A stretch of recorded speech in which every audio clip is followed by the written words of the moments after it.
कई बार ऐसा होता है कि आप चाहते हुए भी स्लीवलेस कपड़े नहीं पहन पाते क्योंकि आपके जो अपर आर्म्स हैं उन पे बहुत सारे दाने हो गए हैं, स्किन रफ हो गई है।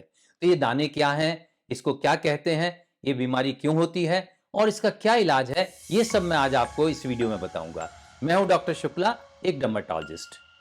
सबसे पहले तो आपको बताता हूं कि ये जो दाने बहुत सारे हो जाते हैं, स्किन रफ हो जाती है अब आर्म्स के ऊपर, ये क्यों होती है। देखिए, ये एक बीमारी है या एक प्रॉब्लम है जिसको हम कहते हैं केरेटोसिस पाइलरिस।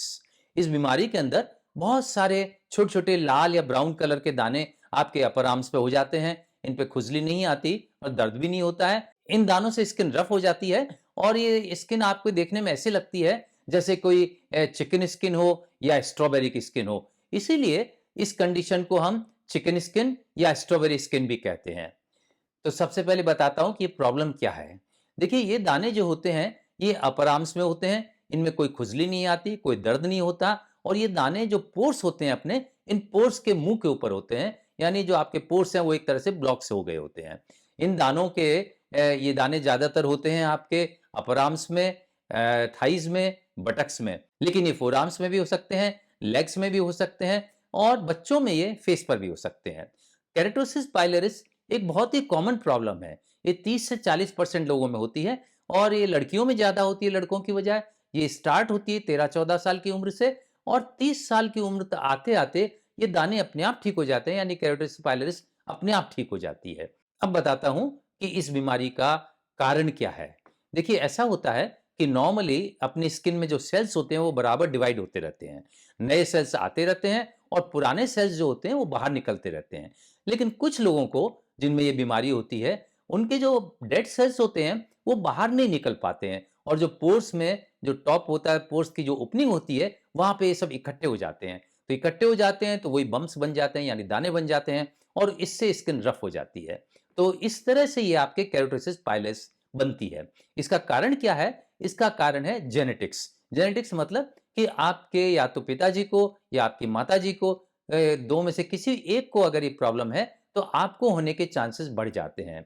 इसके अलावा कुछ बीमारियों में भी, कुछ स्किन की बीमारियां होती हैं, उसमें भी ये बीमारी या ये केरेटिस पाइलरिस हो जाती है, जैसे कि एटोपिक डर्मेटाइटिस है या इक्थियोसिस है। अब बात करते हैं कि इस बीमारी का ट्रीटमेंट क्या है, यानी इसको कैसे ठीक किया जाए। देखिए, वैसे तो जैसे मैंने आपको बताया, 30 साल की उम्र आते आते बीमारी अपने आप ठीक हो जाती है, इसलिए आपको किसी ट्रीटमेंट की आवश्यकता नहीं है। लेकिन कॉस्मेटिक रीजन से, चूंकि जैसे मैंने शुरू में बताया कि देखने में अगर अच्छा नहीं लगता है, आप स्लीवलेस कपड़े नहीं पहन पाते हैं, तो आपको ट्रीटमेंट लेने की जरूरत पड़ सकती है। और उस केस के अंदर आपको ज्यादा से ज्यादा मॉइस्चराइजर लगाने हैं। दिन में 3-4 बार कम से कम मॉइस्चराइजर लगाइए और इन मॉइस्चराइजर्स के अंदर केरेटोलाइटिक एजेंट्स पड़े हुए होने चाहिए। केरेटोलाइटिक एजेंट से मेरा मतलब यह है कि वो दवाइयां जो कि आपके स्किन के जो आप इकट्ठे हुए सेल्स हैं उनको बाहर निकाल दें, उनको स्क्रैप ऑफ कर दें। तो इन केरेटोलाइटिक एजेंट्स के अंदर सैलिसिलिक एसिड होती है या लैक्टिक एसिड होती है या ग्लाइकोलिक एसिड होती है। ये एजेंट्स जो हैं ये स्किन को स्क्रैप ऑफ कर देते हैं, वहां से निकाल देते हैं। इनके साथ ही रात को सोते टाइम आप इन मॉइस्चराइजर्स के अलावा आपको रेटिनॉइड्स भी लगाने चाहिए। रेटिनॉइड्स जैसे या तो एडाप्लिन हो या फिर ट्रेटिनॉइन हो। ये रेटिनॉइड्स भी ये केरोटोलाइटिक होते हैं और ये जो जमे हुए सेल्स हैं इनको बाहर निकाल देते हैं। इन सब के अलावा अगर आप देख रहे हैं कि वहां पे इन्फ्लेमेशन हो रखा है, ज्यादा लाल हो गए हैं ये, तो उस केस में हमें स्टेरॉइड क्रीम की भी जरूरत पड़ सकती है। अगर खुजली है तो फिर आपको एंटीस्टिम्स भी लेने पड़ेंगे जिससे खुजली बंद हो सके। इन सब चीजों से अगर आपको फायदा नहीं होता है या कम फायदा होता है तो हमारे पास कुछ दूसरे ऑप्शंस भी हैं और वो ऑप्शंस हैं प्रोसीजर्स के। प्रोसीजर्स में आपके केमिकल पीलिंग हो सकती है या माइक्रोडर्माब्रेजन हो सकता है या लेजर का भी उपयोग हम कर सकते हैं। तो इन सब चीजों से केरेटोसिस पाइलस को हम ठीक कर सकते हैं। तो आज के लिए बस इतना ही। अगली बार फिर एक नए टॉपिक के साथ आपके सामने उपस्थित होऊंगा। तब तक के लिए आपसे आज्ञा चाहता हूं। धन्यवाद।